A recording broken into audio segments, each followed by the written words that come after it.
A quick word before we get into this week's episode. I was talking to a head of school recently who said, Peter, we've got a strong strategic plan, but every time we try to act on it, things stall. If that sounds familiar, you're not alone. Big goals are easy to write down, but they often get bogged down in the daily, making it hard to stay strategic. That's why I built the school operating system. It's a framework that helps you align your team and focus your priorities so you can actually execute the plan. We work alongside you to extrapolate a one-year plan from your existing strategic plan, break it into 90-day sprints, and design a much more effective meeting rhythm that moves your team closer to your strategic vision every single day. And that's just the start. We support much more to help you build the operational infrastructure your plan needs to succeed. If you're serious about making traction this year, let's talk. Visit moonshotos.com/SOS. That's MOONSHOTOS.com/SOS to learn more and set up a time to chat about the school operating system. Hi, everyone. I'm Peter Barron. Welcome to today's episode of the Independent School Moonshot Podcast. I am thrilled to be joined by Eric Hudson. He's an independent consultant and author of Learning on Purpose, which is just this fantastic Substack that he's been writing for a while now. And Eric and I got to know each other probably like 2019, 2020-ish, somewhere in there when I was at the Enrollment Management Association. And just have always really admired his thinking and his work with schools. And not too long ago, actually probably last week maybe, and we're recording this in July of 2025, he published an article called 25 Observations about the State of AI in Schools. And we'll get into that in just a second. But it really piqued my interest as I'm working, through my member community Moonshot Lab. I'm really working with my members on like, how do you apply AI on the operational side of the school? So this is going to be a fascinating conversation. I can't wait to get started. Eric Hudson, welcome to the podcast. Thanks so much for having me. My friend, can you, if people aren't familiar with you, can you introduce yourself and talk a little bit about your work? Yeah, sure. So I'm an independent consultant. I work with schools mostly on the teaching and learning side, especially as teaching and learning relates to assessment and technology and sort of preparing kids for the world beyond school. That kind of naturally dovetails to a lot of work on generative AI and its impact on education. That's been my primary work since I've been on my own for a couple of years. Before that, I spent 10 years at Global Online Academy in a variety of roles in the online learning space. And then before that, I was a classroom teacher. I taught for 12 years, mostly middle school and high school English. And so teaching and learning and technology has sort of always been where I've lived throughout my whole career. Right. And it's just such a fascinating area right now is like literally, I like to talk about AI as be like the AI of July 10th is going to look different on August 10th. Like it's literally like, I can't think of anything in my lifetime that has evolved so quickly and had such a dramatic impact on like so many areas of our lives. And so you just published this piece, 25 Observations about the State of AI in Schools, and I'll link to it in the show notes so people can check it out. And you mentioned for the last 2 years, you've been working with schools, a lot of AI, generative AI work around assessment and other things. So what inspired you to say, hey, I'm going to step back and write a reflection on this? And I'm just curious, like, what patterns did you see as you started to pull it together, and then once you had it all down on paper? Yeah, I mean, I spent, the entire month of June plus on the road. I think I did sort of 15 different on-campus visits or conferences or whatever it is. And to be totally honest, I just didn't have time to compose like a proper post for the Substack. And so really what I just did is I look back, I keep running notes during my travels. And I just looked back through all my notes and wrote down a lot of the stuff that was in there in terms of what I was seeing. I think as I wrote it, if the themes that emerged was a lot of the school's responses to AI revolve around people and culture more than they revolve around technology and policy, and that schools who have sort of understood that are able to kind of make a little more progress than schools who haven't yet sort of embraced it, and that a lot of the sort of root challenges and opportunities that schools are kind of identifying around generative AI really do boil down to, the kind of people we have in our community and the kind of culture we've built around things like innovation or challenges or disruption or whatever you want to call what's going on with AI right now. And I think if you look through the 25 observations, very little of it revolves around the tool, and a lot of it revolves around the people in the school. What are the range of responses to AI that you're seeing in schools right now? I mean, name it, and I've seen it. The spectrum continues to be extremely wide. I have worked with schools who are very explicitly determined to resist the technology. They don't think it has any place in their community, and they're making, sort of big institutional decisions about what they will and will not do with technology because of AI. And I've worked with schools that want to be leaders in AI adoption.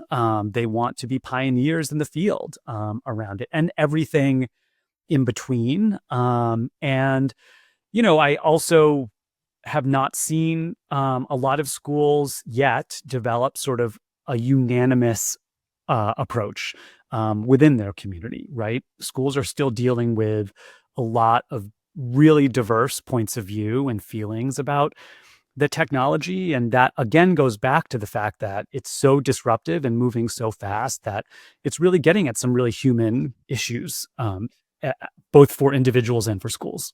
Right. Because if you think about what are some of the big changes that have happened in independent schools from a technology point of view over the last 20 plus years? And look, I'm not a technologist, but I have worked in this space a long time and have seen some things. And one of them, the very first wave that I recall seeing was one-to-one laptops or tablets, right? So that was 20 years ago, 15 years ago, whatever that was. That was one of those things where people could race to it, but they're going to be okay if they don't do it. Right. You're going to be fine if you don't, but there's advantages if you do. And then you saw, the advent of the internet, and then we wrestled with do we block things? Do we not block things? And kind of walking through that process. And then obviously a lot of other things have happened along the way, but with AI, it's just so pervasive. It's in everything that we do online. And I just so curious how, I'm not surprised to hear that schools are it's too much. There's just too much. It's happening too quick. How do we keep pace? I have a lot of empathy for that sentiment. Yeah, of course. I mean, every workshop I run, I begin with the same quote from a MIT research report, which is generative AI is an arrival technology, and an arrival technology has arrived. It's disrupting society and industry, and therefore it's disrupting education. The internet and smartphones are previous examples of arrival technologies. And if you think about how disruptive those tools were, you should really put generative AI on the same scale. And what that means is you can't treat generative AI the way you would treat an adoption technology, like a one-to-one device program, like a learning management system, like smart boards. Those are things that schools can decide if they want to be in their schools or not. And regardless of what a school's institutional position and policy on generative AI are, it is going to affect the lives of the people in your community. And so therefore, you need to engage. Even if you don't adopt it or embrace it, you have to engage. And so I think a lot of schools are wrestling with how to engage. Yeah, and and if you think about it, and boy, we're kind of going down a path that I'm excited about, because I think it's such an interesting set of questions, especially as a parent. I've got an 18-year-old and a 14-year-old, and when they graduate, my daughter is going to graduate from college in 4 years, and my son will graduate in 8 years. I can't even fathom. I can't I'm usually pretty good at seeing out. I pride myself on really trying to think through where will things be. I look out 4 years from now, I just don't know what kind of workforce my daughter is going to enter and what skills are going to be necessary and relevant, because it's just changing so quick. And, here I live in Seattle, and you're really seeing the impacts of it with, the big tech saying, hey, we're going to reorganize the way we work. We're going to get lighter, leaner. We're going to rely on AI to do X percentage of our coding, all this stuff. And so I'm seeing the impact here. And I wonder, what is that going to mean across other industries in 4 years, in 8 years, in 15 years? And then by what does that then mean for independent schools as they're preparing their kids for successful journeys, once they leave their schools? A lot to wrestle with. Yeah. Yeah. I just did a session at the the Klingenstein Summer Institute, which they run for early career teachers. And a young teacher came up to me afterwards and said, I graduated from college in 2022, and I'm the last generation that had an AI-free education, right? And I think that's what we need to be thinking about right now, is there's no such thing as an AI-free education anymore. And so we have to adapt. So let's talk about adapting. Like, what are some of the changes that you've seen over the past 2 years of doing this work in terms of how teachers and educators are engaging with AI? In terms of effective classroom applications? Yeah, in terms of effective classroom application, how it's impacted their work. Like, what are you seeing over the last couple of years? Yeah, I think the most effective use cases I'm seeing is sort of teachers who are thinking pedagogy first, technology second. And so, I would say some of the most effective responses I've seen to generative AI don't involve generative AI at all. They involve sort of moving to more visible thinking practices, moving to more portfolio-based assessment, allowing more student voice and choice in what students are doing. All of those things are AI resistant, sort of pedagogical moves that have sort of discouraged or disincentivized, sort of relying on generative AI to do work. But I've also seen teachers who have really sort of thought about thoughtful integration of the technology into things they do, using generative AI to make formative assessment or practice more authentic, using generative AI as an opportunity to give students, support or extra help that might not have been accessible to them before. And in all cases where teachers are using AI in the classroom, I think where they're finding really meaningful interactions with students is when they ask students to reflect on and give feedback about the use of AI in the classroom. So like, what was it like for you to use this tool to do this work? Did you like it? Did you not like it? Would you use it again? Why or why not? What sort of guidelines can we co-construct as a class to sort of guide our ongoing behavior with the technology? I mean, I think that stance of being transparent, being student-centered, engaging students as collaborators has been some of the most successful stuff I've seen. You talked earlier about assessment as you were introducing yourself. Like how, and I know in your piece, and correct me if I got it wrong, you talked about how effective AI training should result in changes to assessment. What does that look like? I mean, you have educators need to understand generative AI. They need to understand generative AI, what about their assessments is made vulnerable by generative AI. A lot of people kind of are afraid students are going to cheat. But like, what does that mean? And what does that look like in your specific class, on your specific assessments? How can you sort of describe that vulnerability in a way that helps you respond? And the response can't be using an AI detector, and it probably shouldn't be overly punitive, right? Your response probably involves some updating or redesigning of the assessment itself. What are shifts you can make in where the assessment takes place, the mode the assessment is delivered in, the kind of work students do, that is more responsive to generative AI than this is just a tool kids are going to use to cheat. And now a word from our sponsor. Leading a school today can mean juggling a dozen different systems across offices, finance, fundraising, marketing, enrollment, and academics, all pulling your attention in different directions. At Blackbaud, we believe it shouldn't be that way. That's why we built Blackbaud's Total School Solution. It's a fully connected solution designed for private and independent school leaders who want a clear view of their entire operation. From tuition to transcript to donation, you get one ecosystem, one login, and one source of truth. This isn't about more software. It's about smarter strategy. When your systems work together, you spend less time chasing down data and more time leading. Want to see what Blackbaud's Total School Solution could do for your school? Visit blackbaud.com. That's BLACKBAUD.com to learn more. And so before this, you were talking about like that authenticity and connection with students around like, how does this feel using AI? Imagine that would be part of the process of kind of leaning in and understanding like, how are their minds approaching this and feeling like this is effective versus maybe it's a tool that I can use to kind of shorten the amount of time I need to get something done.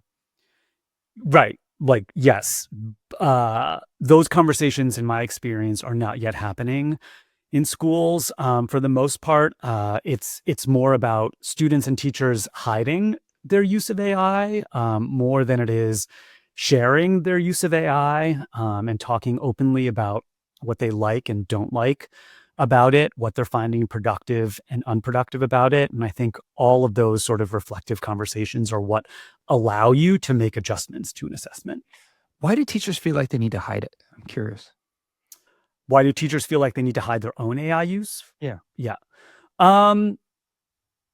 Stigma, they think, let's use a concrete example, like using AI to assist in the writing of narrative comments or college recommendation letters, right? Those things are pretty fraught in schools in general. And so teachers feel like if they say that they used it, it makes them look like less professional, or maybe the culture at the school around AI is such that any discussion of AI is viewed as toxic or some unethical, or maybe they just feel like their leadership team wouldn't validate that use, that they would get in trouble. The reasons why teachers hide the use of AI are not that different from the reasons why students hide their use of AI. How prevalent is that, do you think? Less so now than 2 years ago, but very, very prevalent. Schools deeply underestimate the depth and frequency of use of generative AI among adults and students in their communities. Well, and so it's less so than 2 years ago. Like, what's changed over the 2 years? Why do you think it's a little more open? Is it just because it's in the news every day? I mean, what do you think? I think the social stigma is lessening a little bit. And I think schools have just sort of made a more proactive effort to have a more productive conversation about it. And so that's allowed people to, bring their work forward. And I think, just being on the internet, you see lots of people using it. You see lots of people talking about it. And I think that's helped with the social stigma as well. It's so interesting because a lot of people have been using AI for a long time and maybe they don't even realize it. Like the OG is Grammarly.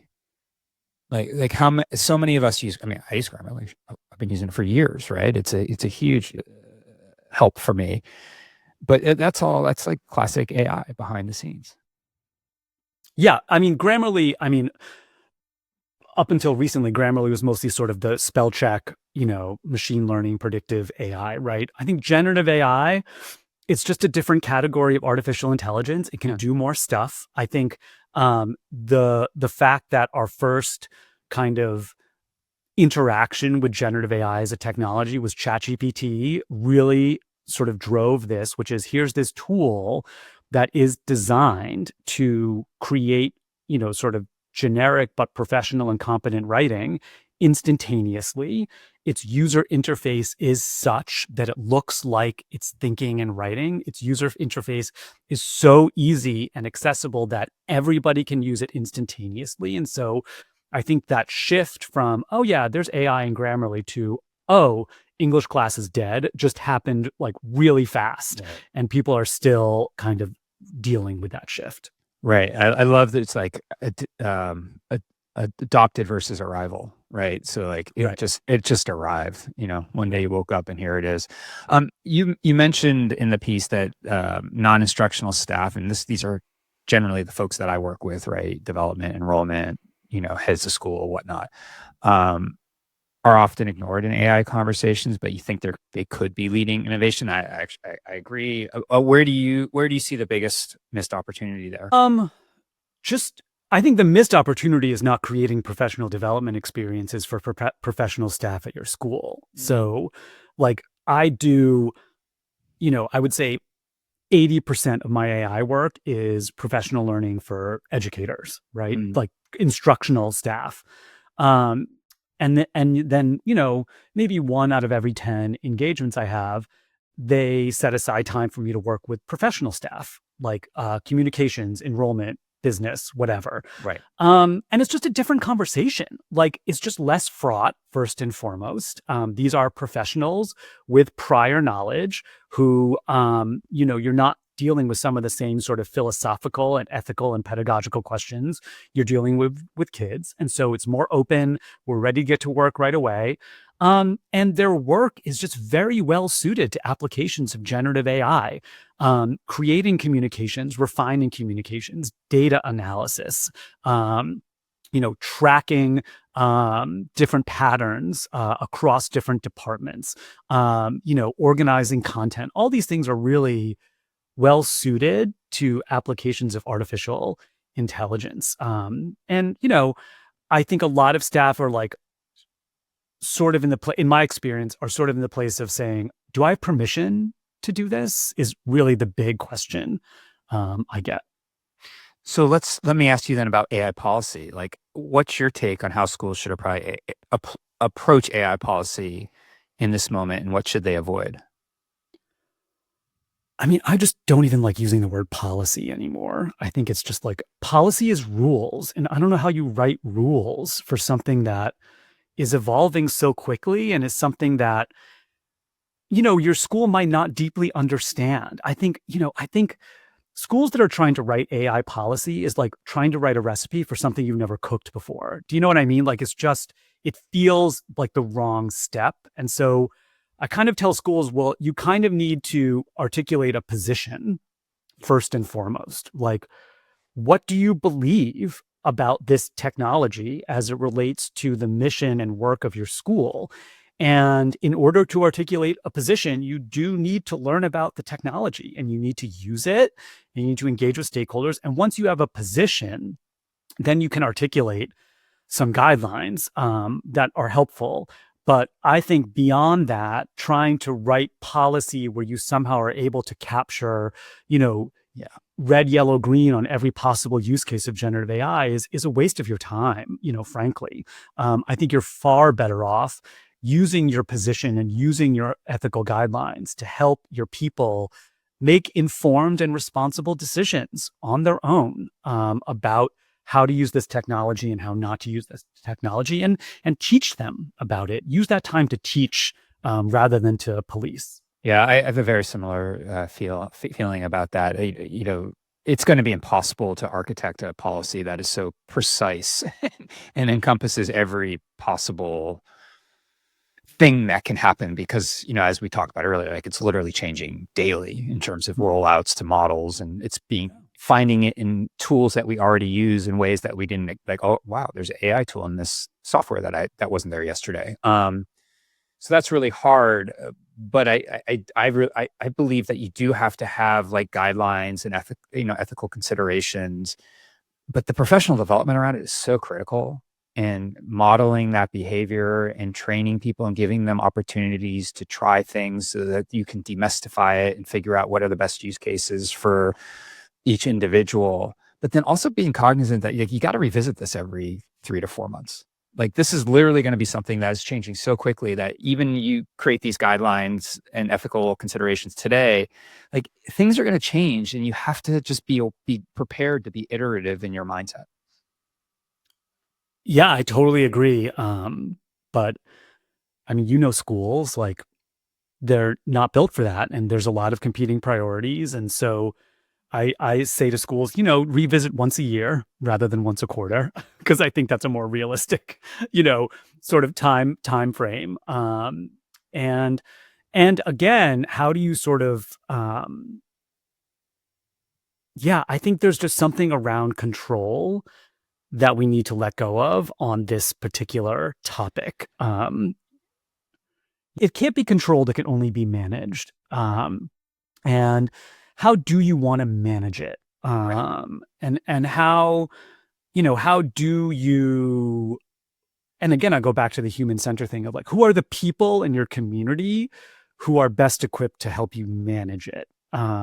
Because every school I meet has like an AI working group or an AI task force or an AI committee or whatever it is. But who are the decision makers on that committee or task force or whatever? And what is the task, and what is the force? Like, that's always like, every time I sit down with a task force, I'm like, tell me what the task is and tell me what force you have. Because if those two things aren't defined, then we're just sort of talking about AI on a regular basis. Do you know what I mean? Like, I do. So I think that's kind of the action orientation is important. I mean, what makes our schools so special are the community. It's the people, and really keeping that front and center as you're trying to, navigate your way through what is a very difficult set of conversations is just critical.